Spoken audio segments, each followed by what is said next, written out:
Today's episode on the birth experience with Labor Nurse Mama is all about VBACs. This is a recording from a live that I did on Instagram where I talked all about the facts and the stats and the truth about VBACs. If you don't know what a VBAC is, it's a vaginal birth after cesarean. And we are passionate about supporting moms who want to have a vaginal delivery after a cesarean. So listen in as we chat all about VBACs.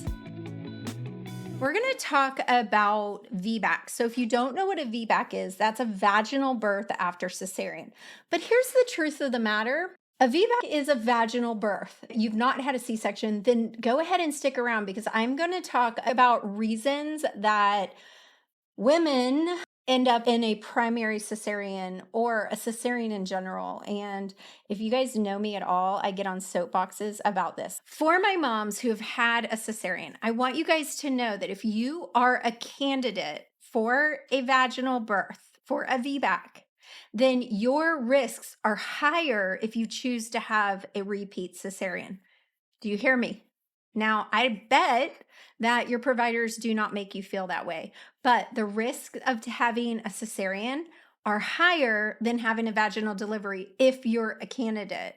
Now, one of the things I tell my VBAC students all the time, I hate the VBAC calculator. So someone's giving you some dumbass number from a calculator that does not take your individual stats into play, then it is not worth anything. So if someone has told you that the VBAC calculator tells you you have a 40% chance of having a successful vaginal delivery, then I call bullshit. So I want you guys to absolutely forget those numbers. What makes you a candidate for a VBAC? I'm not going to go into all of that today. However, did you know that ACOG states that 90% of women who have had a cesarean are a candidate for a VBAC? Now, if you want more information about whether or not you're a candidate, shoot me an email, info@labornursemama.com, or send us a DM, and we will answer that question for you as best we can, because we don't know your whole medical history. 90% of women, you guys, 90% of women who've had a cesarean are candidates for a vaginal delivery, for a VBAC.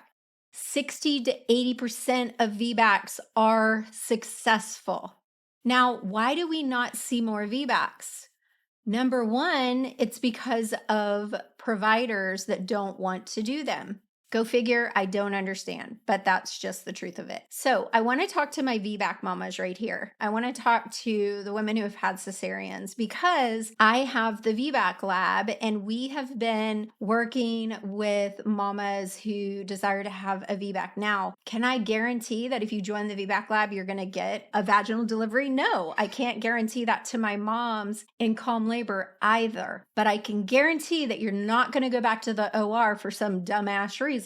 So that I can guarantee that you're going to be educated and empowered. So talking to my mamas who've had a cesarean, what I've found is that a lot of my students who come into the VBAC lab feel and think things like this: my body failed me. There's something wrong with my body. They may have been angry at their body for a while. They may have resented things about their body, and they may have even believed lies about their body, maybe regretted that they weren't educated and didn't understand what was going on around them, maybe didn't understand what the team was communicating to them, or maybe the team wasn't communicating well, and they left that birth thinking, what if I had done this? What if I had done that? So the very first thing I want you guys to do, and this is why we have a whole module at the beginning of the VBAC lab, is walking through that birth trauma. So you need to walk through that birth trauma and you want to identify those triggers so that this pregnancy, you're able to embrace it and have a completely different experience. Again, whether or not you get your VBAC or you choose to have a repeat cesarean. I want you to leave this birth empowered. One of the reasons that I do weekly happy hours with my students, which is where we hang out via Zoom as a group and we chat and we talk and we support one another, the reason I started doing that is because of the VBAC lab. We offered that from the beginning with the VBAC lab. And you guys need constant support, constant reminders when those fear and negative comments and negativity coming from providers comes your way. It's really important. I want you guys right now to say out loud, my body is powerful. My body is capable. My body is able to birth this baby. Unless your body tells you otherwise, I want you guys to constantly, before your feet hit the ground, remind yourself how powerful your body is. Let's talk about some of the most common reasons for a cesarean. The three most common reasons that women end up having a cesarean, primarily with their first baby, is failure to progress. And this is where maybe you're not dilating fast enough or your labor's not progressing fast enough. What I teach my girls inside of both my birth classes is to understand when you're doing fine and baby's doing fine, don't give a crap about a timeline. So if you guys are both fine, if baby's tolerating labor, if you're fine, then your body might not be laboring according to the rules. Think about it. My cycle, right? Let's just talk about periods right now, menstrual cycles. My cycle might be different than Alicia's or different than Madison's. If my body, my clock, my rhythms work differently than yours, then why should my labor progress exactly like yours? No. Again, I call bullshit. What I tell my students is we do nothing out of curiosity or convenience. All right. So I want you guys to pound that into your brain, whether you're a first time mom or a VBAC wannabe mama. Nothing out of curiosity or convenience. None of my girls are going to go back to the OR just because their body's not performing according to a rule. If you're fine and your baby's fine, you do not have to go back to the OR for failure to progress. And the studies show that is often misdiagnosed because here's the truth. If you are not past 6 centimeters or more, you're not actually in active labor, according to the studies. So there's no dang reason you should be taken back to the OR because you're not laboring properly. If you're 3 centimeters, I tell my girls all the time, if you got into your car without your keys, you wouldn't expect it to go. So to expect your body to labor nice and quick when it's not in active labor is kind of dumb. So again, even in active labor, you might just labor differently than your neighbor. I personally would not agree to go back to the OR unless your body has proven that it is not gonna do it. And that's very, very rare. Did you know that we have a special birth course just for our VBAC moms? The VBAC Lab is a special kind of birth course, one that's meant to specifically help you get a VBAC this time around. I've packed my 15 years of labor and delivery experience into it. But more than that, I've made sure that inside you'll have everything you need to get your VBAC. So if you're ready to stop feeling overwhelmed by all the conflicting VBAC info online, plus have the ammo required to defend your VBAC choice to anyone, then the VBAC Lab is waiting for you. This course truly is unlike anything else available. Check the show notes and click the link and jump inside now.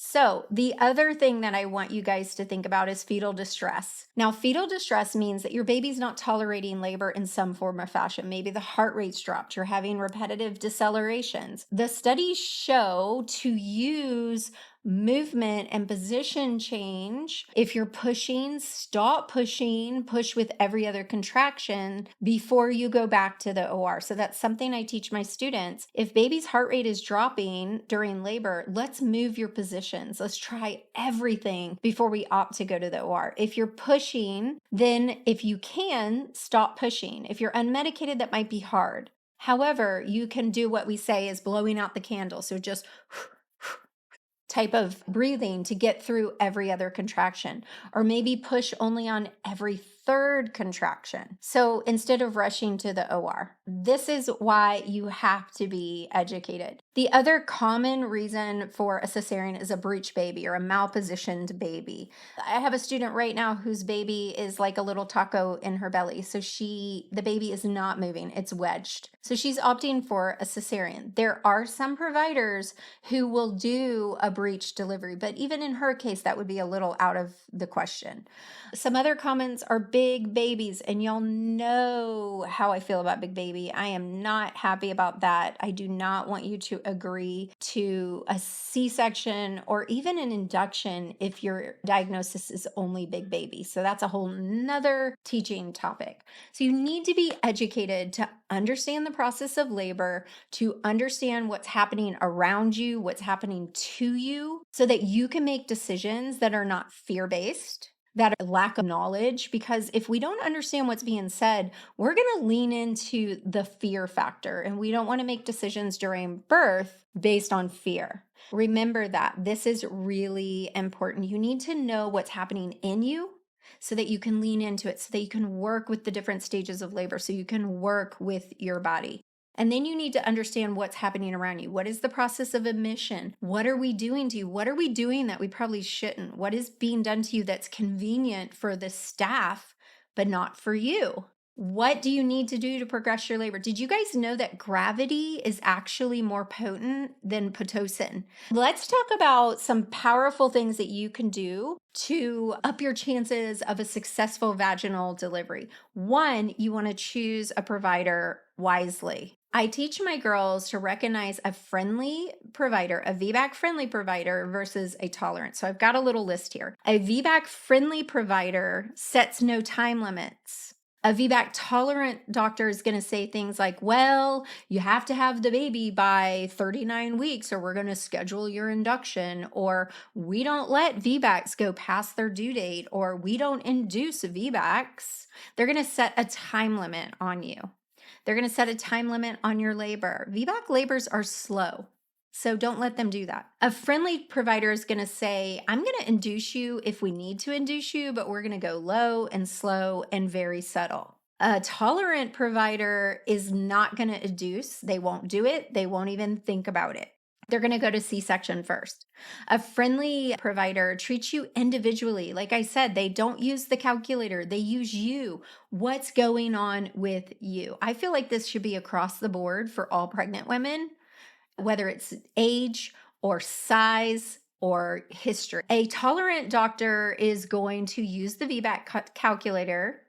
They're going to use the VBAC calculator, and they're going to talk about your chances. A VBAC friendly provider is going to know that your body made this baby and can birth it. The tolerant doctor is going to hint about sizes of the baby, of your pelvis, and make you feel like maybe your body can't do it. A VBAC friendly doctor is going to encourage you to explore pain management options, techniques, and movement. A tolerant doctor is going to want to get an epidural just in case. What if? We don't do anything as what ifs or out of fear. A friendly VBAC doctor is going to back you up and support you. They're going to support your choices. A tolerant, nope, they're not going to support your choices. A friendly VBAC provider is going to have a backup physician that also supports your choices. A tolerant doctor is going to be like, well, you better hope I'm there. You're not going to get your VBAC. Not good.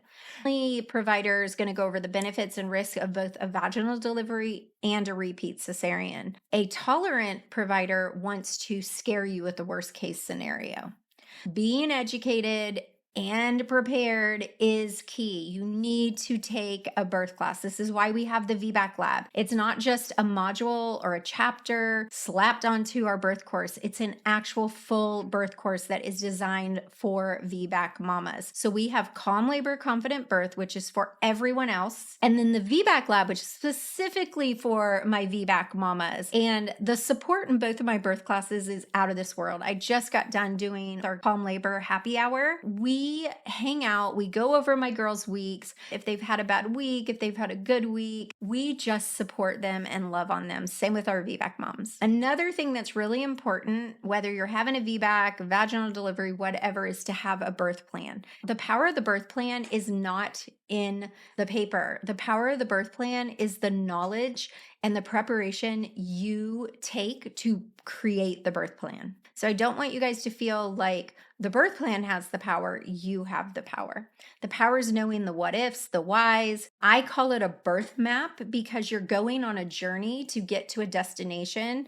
And if we go on any journey or any vacation, we allow for detours, but you have to understand them. My husband and I are going on a cruise for our anniversary. If our flight got delayed or canceled, we would get there anyway. We would find another way because we planned the vacation. If your birth plan deviates, your birth map deviates, you're still going to get there and you're not going to just throw in the towel and say, I quit. So let's talk about the last really important thing I want to talk about when it comes to vaginal birth or VBACs or cesarean. That is support. But specifically for a vaginal delivery, having a support person who is educated and prepared, knows your tools, knows your plan, and can speak for you is extremely powerful.